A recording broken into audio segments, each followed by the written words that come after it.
হাওড়া জগদীশপুরে একেবারে জলমগ্ন পরিস্থিতি, আর সেখানে স্থানীয়রা বিক্ষোভ দেখাচ্ছেন।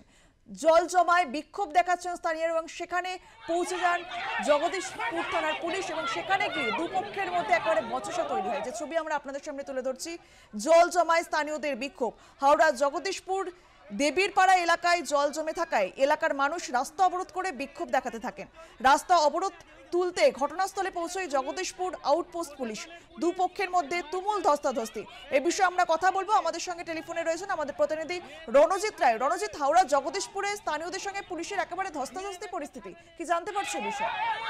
দেখো, মূলত বলে রাখি, গত বেশ কয়েকদিন ধরে প্রবল বর্ষণে হাওড়া শহর বিস্তীর্ণ এলাকা ব্যাপকভাবে জলমগ্ন হয়ে রয়েছে এবং এখনো বহু মানুষ তারা জলের মধ্যে রয়েছে। একদিকে লিলুয়া থেকে শুরু করে জগদীশপুর সর্বত্রই কিন্তু জলের মধ্যে তলিয়ে রয়েছে। মানুষ ঘর ছাড়া, তাদের থাকবার জায়গা নেই, স্কুল কলেজ যাওয়া যেতে পারছে না এবং রাস্তার যা পরিদর্শ অবস্থায় রয়েছে সেখানে নর্দমা আর রাস্তা দুটোই কিন্তু এক রয়েছে এবং সেখানে পড়ে কিন্তু প্রচুর মানুষের কিন্তু ক্ষতি হচ্ছে।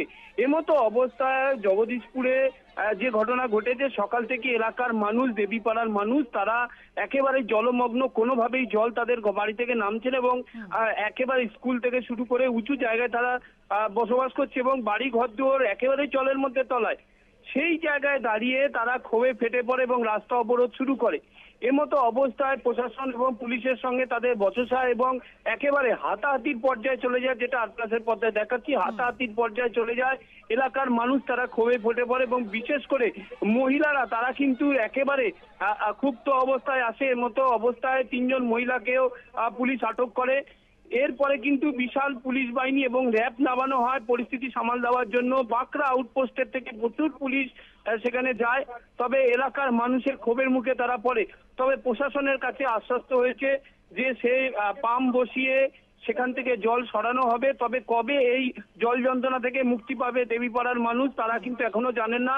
তবে পুলিশই আশ্বাসে এবং যারা মহিলাদের প্রায় 3 জন মহিলাকে তারা আটক করে নিয়ে যায়, পরে অবশ্য তাদেরকে ছেড়ে দেওয়া হয়। তবে এই ক্ষোভের কারণে কিন্তু এলাকার মানুষ তারা পুঁছছেন এবং প্রশাসনের পক্ষ থেকে বলা হয়েছে যে চেষ্টা করা হবে যত তাড়াতাড়ি সেই জল যন্ত্রণা থেকে তাদের মুক্তি দেওয়ার। বেশ, ধন্যবাদ রণজিৎ। হাওড়া জগদীশপুর দেবীপাড়া এলাকায় জল জমে থাকায় এলাকার মানুষ রাস্তা অবরোধ করে বিক্ষোভ দেখাতে থাকেন। তারপরেই পুলিশ ঘটনাস্থলে পৌঁছে এবং পুলিশের সঙ্গে একেবারে ধস্তাধস্তি পরিস্থিতি, যে ছবি আমরা আপনাদের সামনে তুলে ধরছি।